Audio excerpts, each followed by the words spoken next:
सत्संग में आने से प्राणी को आत्मज्ञान के साथ साथ परमात्म ज्ञान भी होता है।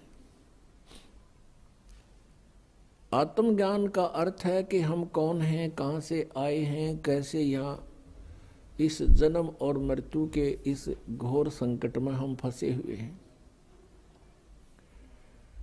ये सत्संग से जानकारी होती है और परमात्म ज्ञान, उस परम अक्षर ब्रह्म की जानकारी भी सत्संग से ही होती है।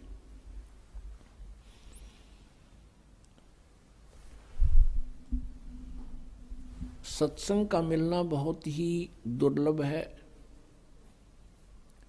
संत का मिलना बहुत दुर्लभ है।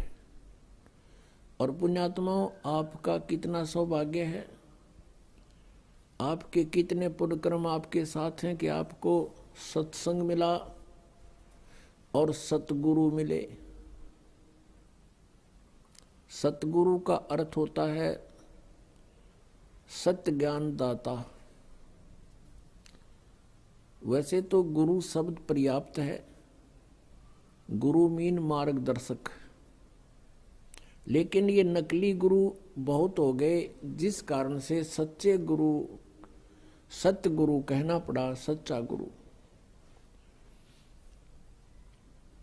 तो सतगुरु परमात्मा स्वयं ही बनकर आते हैं, उनके अतिरिक्त पृथ्वी पर कोई सतगुरु नहीं होता।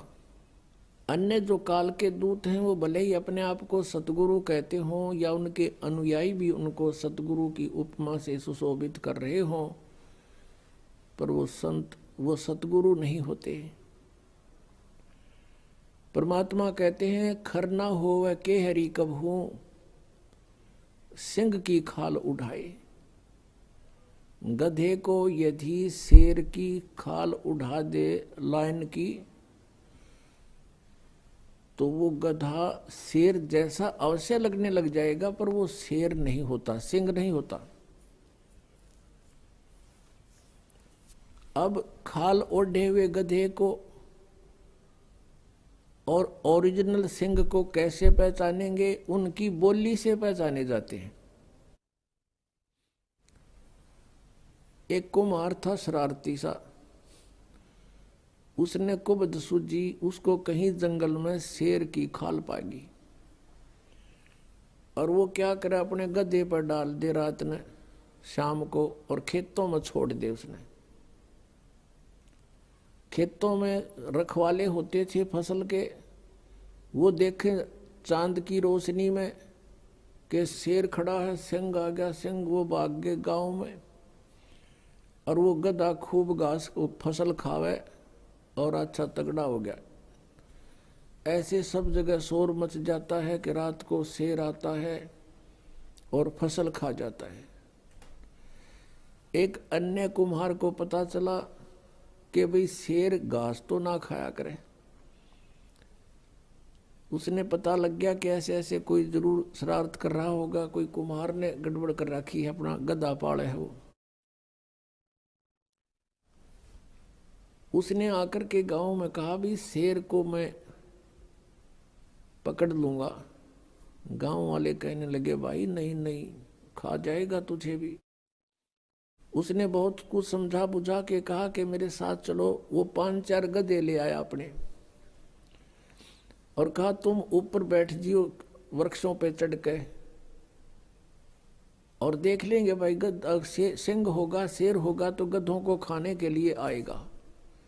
इसलिए गधे वहां खड़े कर दिए और 10-20 व्यक्ति थे, वो वृक्षों पर चढ़कर बैठ गए शेर से डर से। अब थोड़ी सी देर में उन गधा ने अपनी बोली बोली। जो 5-4 गधे थे वो मिलाकर सुर में सुर, उधर से उस गधा जो शेर छोड़ रखा था, खाल उड़ा रखी थी, उस गधे ने भी सुर में सुर मिलाया। वो लग गया हुआ बोली बोलन करता, ढूंचू ढूंचू, वो वहीं आ खड़ा हुआ। इतना उछल कूद करी, वह खाल उतर गई उसकी। फिर वो पकड़ा, उसको मार गड़िया। फिर गांव वाला ने अब चलो खेती खवाई सो खवाई तो नाम डरा भी दिए। तो पुण्यात्मा गधे की और शेर की बोली से पहचान होती है, सतगुरु और असतगुरु की उनके ज्ञान से पहचान होगी। अब ये ज्ञान आपके समक्ष करेगा ये दास के सतगुरु यानी सिंह की आवाज कैसी होती है और नकली सतगुरु की आवाज कैसी होती है। उनके ज्ञान से पता चलता है सतगुरु और असतगुरु का।